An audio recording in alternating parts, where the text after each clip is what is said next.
Hey y'all, it's me. I've done some readings from one of my books called The Torn Veil, Between Us and Them, A Supernatural Journey Through the Eyes of a Christian. I can't remember the exact date this came out, but I'm thinking around 2012. It was one of the last books. It's not the best written because it's like in journal form, and I have a lot of opinions in it that I might not even agree with now, but the occurrences that happen in this book is something that's real, and the things that happen are supernatural. So, and the book is still out there on Amazon and stuff, and I wrote a part 2, but like I told y'all, after I lost the house in 2013, a lot of things were in storage. I've lost a lot of things. I think a few things were stolen, and the little hard drive thing I had when I transferred it onto my son's computer 5-6 years later, part 2 to this book wasn't on there. But anyhow, enough of that. I want to read you. In the back of the book, there was a section called Notes, where I just jotted things down as they occurred. And that's what I'm going to try to do today, or tonight. January 16th, 2011. I've been under so much stress for so long, and it's taken a toll on me in so many ways.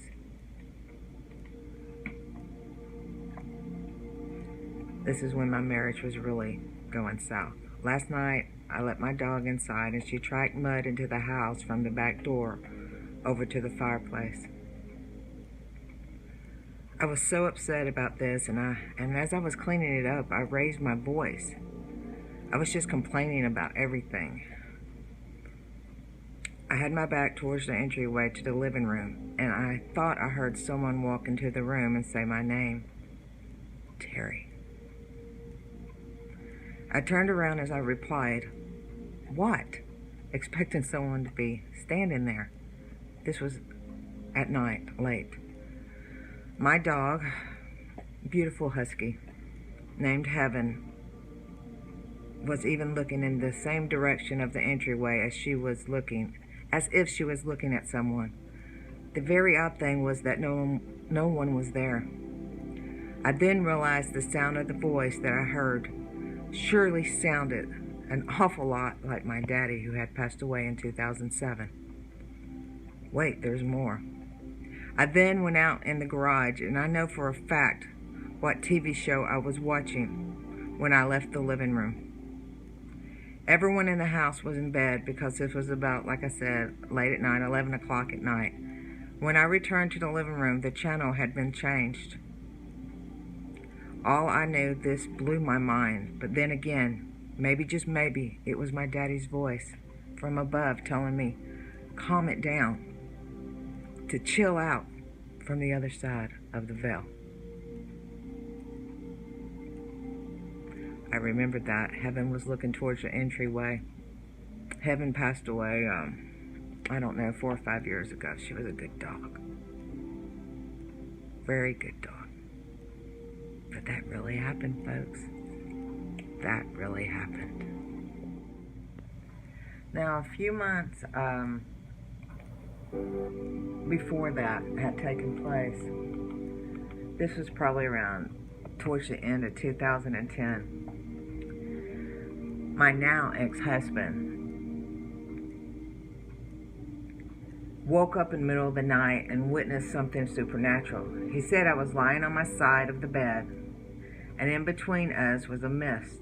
He said it was like a fog that was encircling all around me, just embellowing around me, and I was fast asleep. He was shocked at what his eyes beheld as he sat there for several minutes just watching this mist hover over me.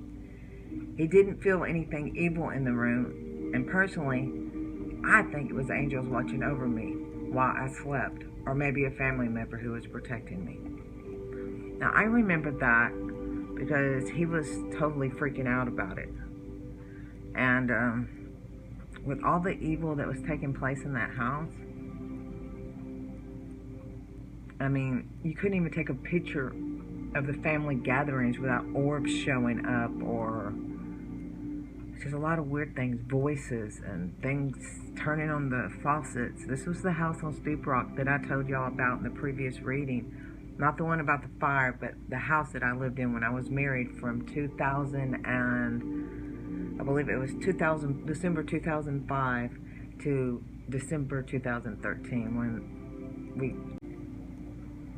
my phone was rude and cut me off. I had to delete some things. But like I was saying, we lived there from 2005 to 2013. And, you know, there was just voices in the house. And I can read y'all more later on in another reading. February 10th, 2011. I was sitting at the computer this afternoon, and I got up from my chair and walked into the kitchen. I wasn't away from the computer for more than a few minutes, and when I got back in, it was like someone had signed me off. My computer stood up to go to sleep after I'm away for more than 10 minutes. But this was as if someone tried to change usernames from one account to the other. Very weird, but it gets even weirder. My aunt called me on the phone right after that, and I stood there across the living room, and the television started blinking. The TV screen started acting up, and it was changing screens. I looked over where the remote sat on the coffee table across the room, and I could see the light blinking like it does when someone is pushing the button. Then the weirdness continues when my husband called on my cell, and I could barely hear him because of the sound of static electricity on the line. Yes, it could have been a bad connection, but then it did the same exact thing on the phone while I was talking to my aunt. Now, ghosts, spirits, they get their energy off things like televisions, computers, anything electronic. But this was like the computer acting up, and then the TV started, the remote, it's sitting there and the lights blinking as you're watching it on the coffee table, and there's nobody there. Now, this last story is about my ex-husband. Our marriage, for reasons I'm not going to go into, fell apart. But he was, doing things he shouldn't have been doing, and wasn't very nice things, but I believe he was attracting evil. Well, one night, as you can see in this picture, something attacked him. I remember I went to bed, and I usually always went to bed late, so it was probably midnight or later, and he had his back toward me, and I noticed something was running down his back. Well, I looked closer, and it was 3 scratches, and the one closest to his side was like a dew claw. Well, I've always heard when evil comes in threes, whether it's a knock, a scratch, an attack of some kind, it's mocking the Holy Trinity of the Father, Son, and Holy Ghost. Anyway, I tapped Michael on his shoulder, and I told him, I was frantic, Michael, you need to get up, you need to look at your back. What are you talking about? Michael, something's wrong with your back, you're bleeding. The blood was trickling down his back. This is in the same house, so keep that in mind. He jumps up and he walks around the front of the bed and gives me a look like I'm off my rocker. He comes out and he stood in the doorway of the bathroom. He looked like he'd seen a ghost. He was pale white. He goes, what happened? I said, something attacked you. I don't remember exact words, but because this was also apparently in the part 2 to the veil, revised. But I remember he was in shock, and I remember him saying, it's going to get you too. And I wasn't acting very Christianly, God forgive me, at the time. And I said, it can't touch me. I'm a child of God. Jesus protects me. The angels protect me. He says it's going to get you. And I started laughing. I said, it can't get me. It can't get me. I know that was the wrong thing to do, but you have to take in consideration our marriage was over. This was 2012 when this happened. But Michael was scared. I didn't say his name was Michael, did I? But he was scared to death. And that really happened. You didn't hear his name. But as you can see from the pictures, one picture I'll show you from the back of the book. And I was going to pick it up with the second book, but I can't. The manuscript's just...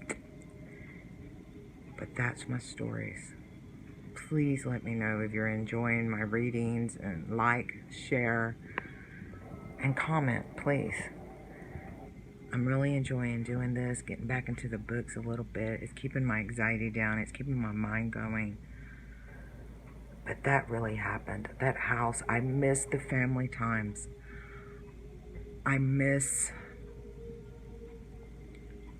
the normalcy, I guess you would say. But I don't miss some of the bad things that happened there. And there's a lot more that I'd like to tell y'all about and read from the torn veil between us and them. And if you're first time looking at my videos, this is actually my grandparents who are both in heaven together. But anyway, gotta run. Y'all keep on keeping on. God bless y'all, and catch you next time.